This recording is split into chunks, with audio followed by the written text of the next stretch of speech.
త్వరగా ఓపెన్ చెయ్యవే. ఏం తీసుకొచ్చావు ఈరోజు? రోజులాగానే ఆలు కర్రీ, చపాతీలు. వావ్, మీ మమ్మీ కూరలు చాలా బాగా చేస్తుందే. నీ టిఫిన్ నాకు ఇవ్వవా? నేను తింటానుగా. ఆగు, నువ్వు రోజు నేను తెచ్చే చపాతీలు, ఆలు ఫ్రై ఎందుకు తింటావు? ఎందుకు తింటానంటే ఊరికే నాకు చాలా ఇష్టం కాబట్టి. ఇదిగో తీసుకో, నువ్వు నా బాక్స్ తిను. అవునా, ఈరోజు నువ్వేం తెచ్చావు? నాకు తెలీదు, నువ్వే ఓపెన్ చేసి చూడు. అయ్ బాబోయ్, పనీర్ పరాటాలు. రావే, మనిద్దరం కలిసి తిందాం. అరే నువ్వు తినవే, నేను మొన్ననే తిన్నానులే. నాకు నీ టిఫిన్ బాక్స్లో ఉన్న టిఫినే కావాలి. ఈ కథ ఓ ఇద్దరి స్నేహితురాళ్ళది, గ్రీష్మ మరియు అంకిత. గ్రీష్మ చాలా పేదమ్మాయి. ఆమె తండ్రి కూలిపని చేస్తూ ఉంటాడు. కానీ అంకిత ఒక ధనవంతుడి కూతురు. వాళ్ళకి చాలా ఫ్యాక్టరీలుంటాయి. అంకిత కావాలనే రోజు గ్రీష్మ టిఫిన్ బాక్స్ తినేది. గ్రీష్మ బాగా తినాలని అంకిత తన టిఫిన్ బాక్స్ ఇచ్చేది. ఇద్దరూ చాలా సంతోషంగా ఉండేవారు. ఒకరోజు, అంకిత, రేపు నేను కాలేజ్కి రానే. అయ్యో ఎందుకు? నువ్వు లేకుంటే నాకు చాలా బోర్ కొడుతుంది. రేపు నాన్నగారితో చుట్టాలింటికి వెళ్తున్నాను, తప్పకుండా వెళ్ళాలట. ఓహో, ఏదైనా అబ్బాయి విషయమా ఏంటి? చల్ పిచ్చిదనా, అలాంటిదేమీ లేదు. నాన్న వాళ్ళ బాబాయ్ ఉన్నారుగా, ఆయనకి ఒంట్లో బాలేదు. అందుకే నాన్నతో పాటు ఆయన్ని చూడ్డానికి వెళ్ళాలి. సర్లే, ఎల్లుండి వరకు వచ్చేస్తావుగా? అయ్యో వచ్చేస్తానే బాబు, రేపు సాయంత్రానికే వచ్చేస్తా. నువ్వేం బాధపడకు. సరేలే, అయితే ఓ పని చేద్దాం. సాయంత్రం నేనే మీ ఇంటికి వస్తా. ఇద్దరం కలిసి పానీపూరీలు తినడానికి వెళ్దాం, సరేనా? ఓకేనే, కానీ త్వరగా వచ్చేయి. నువ్వెప్పుడూ లేటుగానే వస్తావు. అంకితకి డబ్బులకి ఏ కొదవ ఉండదు, కానీ తనకి ఏమాత్రం గర్వం ఉండదు. అంకితలో ఉన్న ఈ గుణమే గ్రీష్మకి చాలా నచ్చేది. చదువులో కూడా అంకిత బాగానే ఉండేది. గ్రీష్మ కూడా చదువులో ఎప్పుడూ ఫస్టే వచ్చేది. అందుకే పరీక్షల సమయంలో గ్రీష్మ అంకిత చదువుకునేటప్పుడు చాలా సహాయం చేసేది. ఆ రోజు సాయంత్రం, గ్రీష్మ, గ్రీష్మ, బయటికి రావే. అంకిత, ఎలా ఉన్నావమ్మా? నమస్తే అంకుల్, నేను బానే ఉన్నాను. మీరెలా ఉన్నారు? నమస్తే తల్లి, నేను బానే ఉన్నా. అంకుల్, మీ బాబాయ్ గారు ఎలా ఉన్నారు? పర్లేదమ్మా, ఇప్పుడు కొంచెం ఓకే. వయసు పెరిగిపోయింది కదా. అంకుల్, గ్రీష్మాని కొంచెం పిలుస్తారా? ఇదిగో వచ్చేసా. నాన్న, నేను కాసేపట్లో వస్తాను. సరేనమ్మా, కానీ లేట్ చేయకు. అంకిత గ్రీష్మని తన కార్లో కూర్చోబెట్టుకుని తీసుకెళ్లి ఇద్దరూ పానీపూరీలు తింటారు. చాలాసేపు ఇద్దరూ మాట్లాడుకుంటారు. దానివల్ల గ్రీష్మకి చాలా లేట్ అవుతుంది. అప్పుడు, గ్రీష్మ, నా మాట అసలు వినవు కదా. నాన్న ప్లీజ్, మళ్ళీ స్టార్ట్ చేయకండి. ఎందుకు చేయొద్దు? నువ్వు చెప్పినట్టే నేను నిన్ను అంకిత ముందు ఏమీ అనను. కానీ తల్లి, నా మాట అర్థం చేసుకో. ఈ ధనవంతులు అందరూ ఒకేలా ఉంటారు. మొదట బాగానే ఉంటారు, తర్వాత వాళ్ళు. కానీ నాన్న, అంకిత అలాంటిది కాదు. నన్ను నమ్మండి. నేను నీకు 1,00,000 సార్లు చెప్పాను. నువ్వు తనకి చదువు చెప్తావు కదా, అందుకే తను నీతో ఉన్నట్టు నాటకం ఆడుతుంది. అలా చూస్తూ ఉండు, ఒకరోజు తన గురించి నీకే తెలుస్తుంది. అప్పుడు నీతో మాట్లాడదు కూడా. గ్రీష్మ తండ్రి తనకి నచ్చజెప్తూ ఉంటాడు. అక్కడేమో అంకిత తండ్రి సేట్ అమర్లాల్ కోపంతో కూతురి కోసం వెయిట్ చేస్తూ ఉంటాడు. ఎక్కడికెళ్ళావమ్మా? నేను గ్రీష్మ పానీపూరీలు తినడానికి వెళ్ళాను డాడీ, మెయిన్ మార్కెట్కి. అరే, మేనేజర్కి చెప్తే నీకోసం పానీపూరీలు ఇక్కడికే తెప్పించేవాడుగా. డాడీ, పానీపూరీలు బండి దగ్గర తింటేనే బాగుంటాయి. గ్రీష్మ రేపు బయటికి వెళ్తుంది, అందుకనే. అరే అంకిత, నేను నీకు 100 సార్లు చెప్పాను ఆ అమ్మాయికి దూరంగా ఉండమని. నీ స్టాండర్డ్కి తను సూట్ అవ్వదమ్మా. డాడీ ప్లీజ్, తను నా ఫ్రెండ్, తన గురించి అలా మాట్లాడకండి. అంకిత, నా మాట గుర్తుపెట్టుకో. పేదవాళ్ళు, ధనవంతులు ఎప్పటికీ ఫ్రెండ్స్ కాలేరు. తన దృష్టంతా నీ డబ్బుపైనే ఉంటుంది. నువ్వు తనని అటూ ఇటూ తిప్పి అవి ఇవి తినిపిస్తావుగా, అందుకే తను నీతో ఫ్రెండ్షిప్ నాటకం ఆడుతుంది. చూస్తూ ఉండమ్మా, ఏదో ఒక రోజు తను నిన్ను డబ్బులు అడుగుతుంది.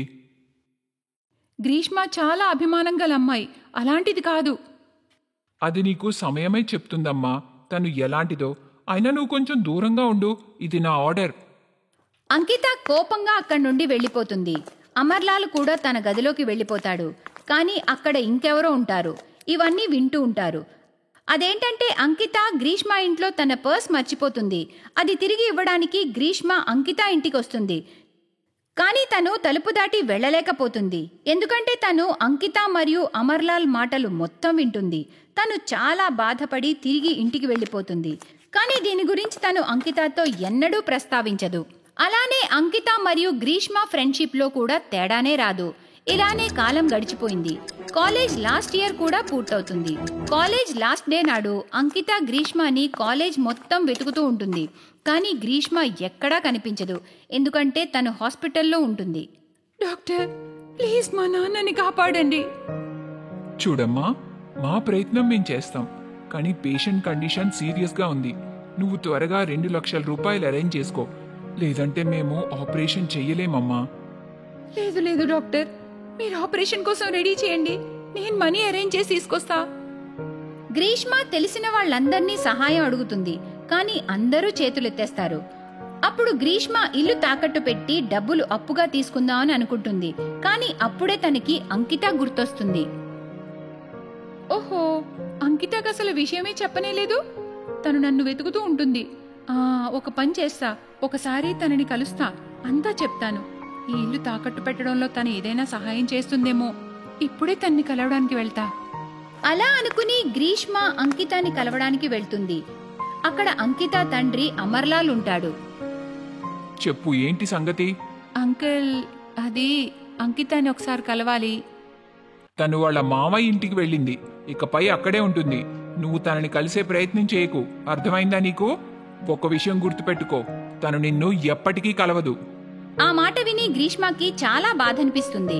తనకి తన తండ్రి మాటలు గుర్తొస్తూ ఉంటాయి. నువ్వు తనకి చదువు చెప్తూ ఉంటావుగా, అందుకే తను నీతో ఫ్రెండ్షిప్ నాటకం ఆడుతుంది. అలా చూస్తూ ఉండు, ఒకరోజు తన గురించి నీకే తెలుస్తుందమ్మా. గ్రీష్మకి తన తండ్రి చెప్పింది నిజమే అనిపిస్తుంది. అంకిత తనని ఫ్రెండ్ అనే అనుకోలేదు. అందుకే ఒక్క మాట కూడా చెప్పకుండా కలవకుండానే వెళ్లిపోయింది. సర్లే అంకిత, నేను నీతో స్నేహం చేసేటంతటిదాన్ని కాదనుకుంటే చూస్తూ ఉండు. నేను కూడా నిరూపిస్తాను. ఆ తర్వాతనే నీ ముఖం చూస్తాను. నేను ఏ విషయంలో కూడా నీకంటే తక్కువగా ఉండను.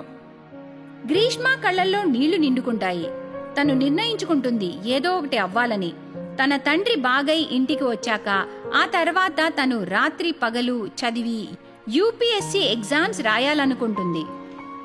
గ్రీష్మ ఫస్ట్ అటెంప్ట్ లోనే యూపీఎస్సీ క్లియర్ చేస్తుంది. కొద్ది సంవత్సరాల్లోనే తను కలెక్టర్ అయిపోతుంది. జై హింద్ మ్యామ్. జై హింద్ Manish, how are you? I'm good ma'am. చెప్పండి, నన్ను కలవాలన్నారట? హా మ్యామ్, నిన్న మీరు నా టిఫిన్ బాక్స్లో ఉన్న పనీర్ పరాటాలు తిన్నారుగా, మీకు అవి చాలా నచ్చాయిగా. అందుకే ఈరోజు మిమ్మల్ని మా ఇంటికి డిన్నర్కి పిలవడానికి వచ్చాను. మీరు మా ఇంటికి వస్తే me and my wife will be very happy ma'am. అయ్యో, తప్పకుండా. It's my pleasure. ఈరోజు సాయంత్రం పన్నీర్ పరాటాలతో తిందాం. ఓకే మ్యామ్, ఈవినింగ్ కలుద్దాం. రెడ్ లైట్ ఉండే కారులో గ్రీష్మ ఎస్పీ మనీష్ ఇంటికి వెళ్తుంది. ఎస్పీ మనీష్ తనని గేట్ దగ్గర రిసీవ్ చేసుకుంటాడు. మ్యామ్, మీట్ మై వైఫ్ అంకిత. 5 సంవత్సరాల తర్వాత అంకిత మరియు గ్రీష్మ ఎదురుపడతారు. ఇద్దరు ఒకరినొకరు చూసుకుని కంగారు పడతారు. ఆ తర్వాత గ్రీష్మ మనీష్తో ఇలా అంటుంది. Sorry Manish, I have to go. నాకు చాలా అర్జెంట్ పని గుర్తొచ్చింది. చాలా urgent. I have to go. Manish ఏదైనా అనేలోపే గ్రీష్మ త్వరగా బయటికి వెళ్లి కారులో కూర్చుంటుంది. తనకి చాలా కోపం వస్తుంది. మరోవైపు అంకిత తలుపు దగ్గర నిల్చుని ఏడుస్తూ ఉంటుంది. అంకిత, అంకిత. చాలా రోజులు గడిచిపోతాయి. ఒకరోజు ఒకచోట గొడవలు అవుతూ ఉంటాయి. అక్కడ మనీష్ సిచ్యువేషన్ ని కంట్రోల్ చేస్తూ ఉంటాడు. కానీ అప్పుడు ఒక దుండగుడు ఒక గన్ తో మనీష్ ని కాల్చేస్తాడు. మనీష్ ని వెంటనే హాస్పిటల్లో జాయిన్ చేస్తారు. ఆ హాస్పిటల్ ఏ ఏరియాలో ఉందంటే ఒకప్పుడు గ్రీష్మ మరియు అంకిత కలిసి తిరిగిన చోటు. మనీష్ కి ఇలా జరిగిందని తెలిసి గ్రీష్మ మరియు అంకిత వెంటనే హాస్పిటల్ కి బయలుదేరతారు. ఇద్దరిలో అంకిత ఫస్ట్ హాస్పిటల్ కి చేరుకుని, డాక్టర్, ప్లీజ్ నా భర్తని కాపాడండి. చూడండి, ఆ, ఒక్క నిమిషం అమ్మా. మిమ్మల్ని ఇంతకుముందు ఎక్కడో చూశాను అనుకుంటా. ఆ, మీరేగా ఆ రోజు ఆ పేదవాడికి సహాయం చేసింది? అంకిత కదా? అదేగా మీ పేరు? అవును డాక్టర్, కానీ ఈ విషయం మీరు ఎవ్వరికీ చెప్పలేదుగా. లేదమ్మా, నేనేమీ చెప్పలేదు. కానీ నీ ఫ్రెండ్ తర్వాత డబ్బులు తీసుకొని వచ్చింది. తన తండ్రిని బ్రతికించమని చాలా వేడుకుంది. వాళ్ళ ఇల్లు తాకట్టు పెట్టిందని కూడా విన్నాను. కానీ నువ్వు చేసిన సహాయం వల్ల తనకి ఇల్లు దక్కిందమ్మా. ఆ ఆపరేషన్కి డబ్బులు నువ్వే ఇచ్చావని తనతో నేను ఒక్క మాట కూడా చెప్పలేదు. సార్, అవి మా నాన్న డబ్బులు.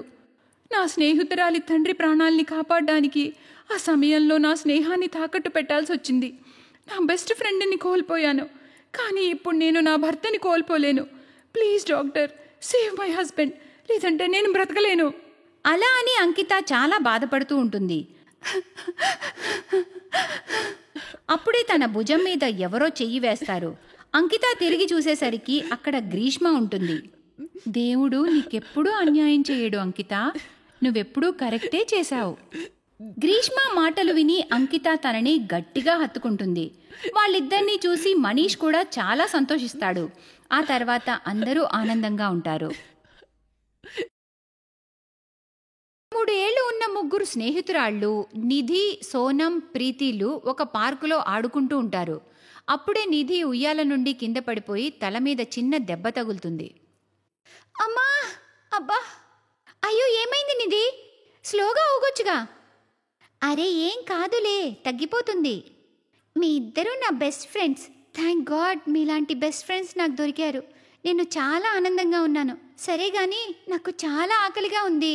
సోనం, మీ మమ్మీ ఆలు పరాటాలు చాలా బాగా చేస్తారుగా, మాకు కూడా పెడతావా? పదండి అయితే, నేనెందుకు కాదంటాను. వాళ్ళిద్దరూ తన ఇంటికి వస్తారు. సోనం వాళ్ళ అమ్మ వాళ్ళని బాగా ప్రేమగా చూసుకుంటుంది మరియు వేడివేడి ఆలు పరాటాలు చేసి వాళ్ళకి తినిపిస్తుంది. అప్పుడే నిధి అమ్మ శాలిని అక్కడికొస్తుంది. డబ్బున్న అహంకారం ఆమెకి చాలా ఉంటుంది. నిధి తల్లి, నువ్వు ఈ పేదవాళ్ళ ఇంట్లో ఏం చేస్తున్నావు? వీళ్ళు ఎంత పేదవాళ్ళంటే అంతా చెత్త చెత్తలో ఉంటున్నారు చూడు. నీకేదైనా పనికిరానిది వండి పెట్టేస్తే నీ ఆరోగ్యం పాడైపోతుంది కదా. అలా ఏం కాదమ్మా, నువ్వు తప్పుగా అనుకుంటున్నావు. ఆంటీ చాలా బాగా వండుతుంది. ఆంటీ చేసిన ఆలు పరాటాలు తిన్నావంటే అంతే, నువ్వేళ్ళు చప్పరిస్తూనే ఉండాలి. నేను ఈ పేదోళ్ళ తిండి తినలేను, నువ్వు కూడా తినకూడదు. పైగా నువ్వేంటి ప్రీతి ఇక్కడ? మీ మమ్మీకి తెలిస్తే తెలుసుగా ఎంత కోపడుతుందో. పదండి ఇద్దరు ఇక్కడి నుండి. ఉఫ్, ఇంక మనం వెళ్లాల్సిందే అయితే. Bye aunty, bye Sonam. ఆ తర్వాత వాళ్ళిద్దరూ శాలినితో కలిసి ఎవరింటికి వాళ్ళు వెళ్ళిపోతారు. సోనం చాలా పేదింటి పెళ్లి, కానీ వాళ్ళ అమ్మా నాన్నలు చాలా కష్టపడి తనని ప్రైవేట్ స్కూల్లో చదివిస్తూ ఉంటారు. అక్కడే తన స్నేహం నిధి, ప్రీతితో అవుతుంది. వాళ్ళు ముగ్గురు బెస్ట్ ఫ్రెండ్స్ అవుతారు. వాళ్ళు కలిసి చదువుకోవడంతో పాటు ఆటలు పాటలు కూడా కలిసే చేస్తారు. కొంతకాలం తర్వాత ముగ్గురు 12th స్టాండర్డ్ పూర్తి చేస్తారు. సోనం, మేము చాలా రోజుల నుండి నీకొకటి చెప్పాలనుకుంటున్నాం. చెప్పండి మరి. విషయం ఏంటంటే మా పేరెంట్స్ మా ఇద్దరిని ఫర్దర్ స్టడీస్ కోసం ఫారెన్ కంట్రీస్కి పంపుదాం అనుకుంటున్నారు. ఈ విషయం గురించి మేము చాలా దిగులుగా ఉన్నాం, ఎందుకంటే మేము నిన్ను వదిలి వెళ్ళాలని లేదు. నువ్వు కూడా మాతో పాటు వస్తే బాగుండేది. మీకు తెలుసు కదా, మా అమ్మా నాన్నలు ఎంత కష్టపడి నన్ను ప్రైవేట్ స్కూల్లో చదివించారో. నేను 12th క్లాస్ పూర్తి చేయడమే చాలా ఎక్కువ. ఫర్దర్ స్టడీస్ గురించి ఆలోచనే లేదు. 3 రోజుల్లో నా పెళ్ళి. ఏంటి, ఇంత తొందరగా పెళ్లి చేసుకుంటున్నావా? నువ్వు లేకుండా మేము ఎలా ఉంటాం సోనం? మేం ఫారెన్ వెళ్ళిపోతున్నాం, నువ్వేమో ఇక్కడ పెళ్లి చేసుకుంటున్నావు. ఆంటీ చేసే పరాటాలు, మనం కలిసి తిరిగిన రోజులు అన్నీ చాలా గుర్తొస్తాయి. నాకు కూడా గుర్తొస్తాయి. నేను కూడా మీ ఇద్దరిని చాలా మిస్ అవుతాను. కుదిరితే ఫారెన్ నుంచి తిరిగి వచ్చాక నన్ను ఖచ్చితంగా కలవండి. మరుసటి రోజు నిధి, ప్రీతి ఫ్లైట్లో అబ్రాడ్కి వెళ్ళిపోతారు. ఆ తర్వాత సోనం పెళ్లి జరిగిపోతుంది. పెళ్ళైన మరుసటి రోజు నుంచే సోనం అత్తగారింటి బాధ్యతల్ని తన భుజాల మీద వేసుకుంటుంది. సోనం వాళ్ళ అత్తగారు చాలా కోపిష్టి, పైగా పేదరికం వల్ల పిసినారు కూడా. ఒకరోజు సోనం తనకి ఇష్టమైన వంట చేయడానికి వంటింట్లోకి వెళ్ళగానే వాళ్ళ అత్తగారు తన దగ్గరికి వెళ్ళి ఇలా అంటుంది. ఏం చేస్తున్నావు? మళ్ళీ ఎందుకు వండుతున్నావే? రాత్రి చేసిన కూర అయిపోయిందా ఏంటి? అత్తయ్య 2 గిన్నెల కూర ఉంది, కానీ అది పాడైపోయింది. పైగా మీరు రాత్రి వండింది తింటారా? అందుకే వంట చేస్తున్నా. ఏం అవసరం లేదులేవే. ఒక గిన్నెలో ఉన్న కూర నువ్వు నేను కొంచెం కొంచెం తిందాం. మిగిలిన గిన్నెలో ఉన్నది నా కొడుకు సుధీర్ తింటాళ్లే, ఏమవుతుంది? అత్తయ్య, ఇవాళ ఆయనకి సెలవు, అందుకే ఏదైనా వెరైటీ తినాలని ఉందట. ఏంటి?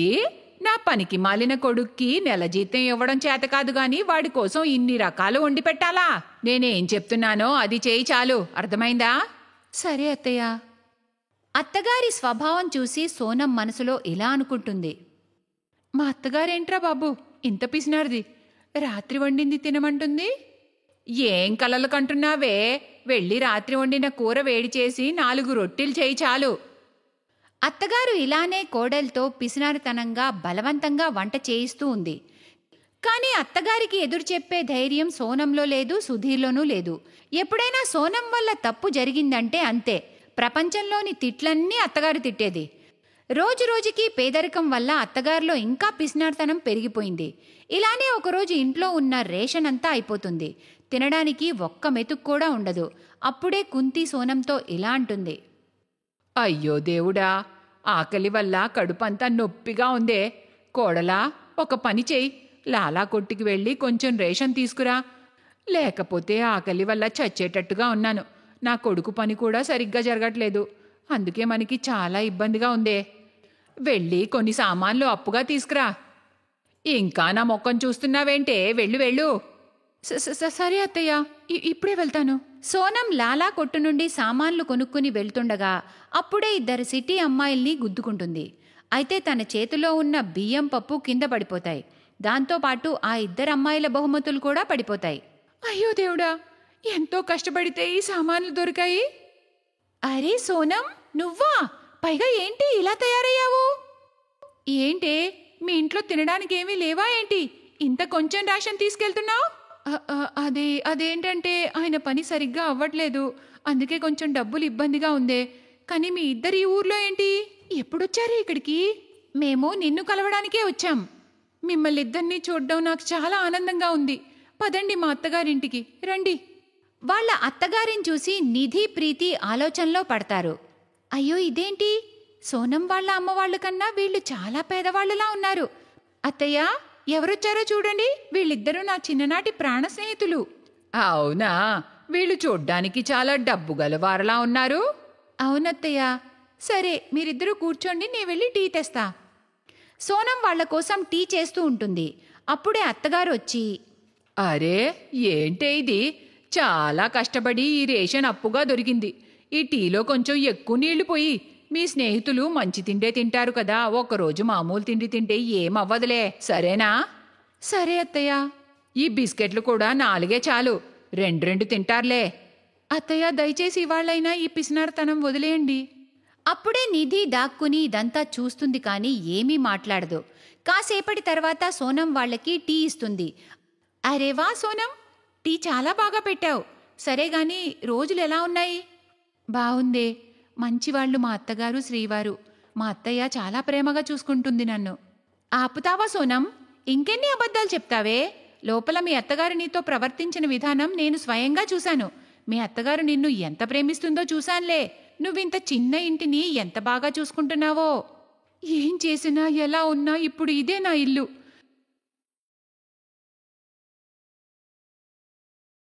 సరే వినండి, నేను నా చేతులతో మీకోసం ఆలూ పరాటాలు చేశాను. అమ్మంత బాగా చేయకపోయినా ప్రయత్నించానులే. వాళ్ళు పరోటాలు తిని చాలా ఆనందిస్తారు. అప్పుడే అక్కడికి అత్తగారొచ్చి, ఓరి దేవుడో, ఆలూ పరాటాలెప్పుడు చేశావే? అన్ని ఆలూలు ఖతం చేశావా? ఖచ్చితంగా ఎక్కువ ఆలూలు వేసి చేసుంటావు కదా. అత్తయ్య, పక్కింటి వాళ్ళని అడిగి తెచ్చాను. మరి నీ బాబు తిరిగిస్తాడా ఏంటి? ఇంకా ఆపుతారా మీరు? ఇంత పిసినారితనం కూడా మంచిది కాదు. నాకు తెలుసు మీరు పేదవాళ్ళని.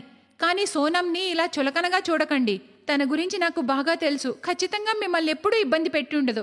తక్షణమే మారండి, లేదా ఏదో ఒక రోజు మీ పిసినారితనంతో మీ ప్రాణాలు మీరే తీసుకుంటారు. క్షమించండి పిల్లలు, ఇవాళ నుంచి నేనిలా ఎప్పుడూ చెయ్యను. భర్త చనిపోయాక ఈ పేదరికంలో నేను ఎన్నో కష్టాలు పడ్డాను. పిసినారితనాన్నే అలవాటు చేసుకున్నాను. కానీ ఇప్పటి నుండి నేనెప్పుడూ ఇలా చెయ్యను. సరే, ఇక మేము వెళ్తాం అత్తయ్య. ఆగండమ్మా, మొదటిసారి మా ఇంటికొచ్చారు, చీర పెడతానాగండి. కోడలా, వెళ్ళి తీసుకురా. బీర్వాలోంచి 2 చీరలు తీసి వాళ్ళిద్దరికీ ఇస్తుంది. మరియు నిధి, ప్రీతిలు 50,000 రూపాయలు సహాయంగా సోనంకిస్తారు. వాటితో మళ్ళీ ఆమె భర్త షాప్ తెరుస్తాడు. అప్పట్నుండి వాళ్ళ బిజినెస్ బాగా జరుగుతుంది మరియు వాళ్ళ ఇల్లు కూడా బాగుపడుతుంది. Best buddies. హలో ఫ్రెండ్స్, ఈ వీడియో చూసినందుకు మీకు ధన్యవాదాలు. ఒకవేళ మీకు ఈ వీడియో నచ్చినట్లయితే దయచేసి లైక్ చేసి సబ్స్క్రైబ్ చేయండి మరియు ఈ వీడియోపై కామెంట్ చేయండి. ఇంకో విషయం, షేర్ చేయడం మర్చిపోకండి. ఇలాంటి మరిన్ని వీడియోలు మీరు చూడాలనుకుంటే కిందనే ఉన్న బెల్ బటన్ని నొక్కండి. చూస్తూనే ఉండండి బెస్ట్ బడీ.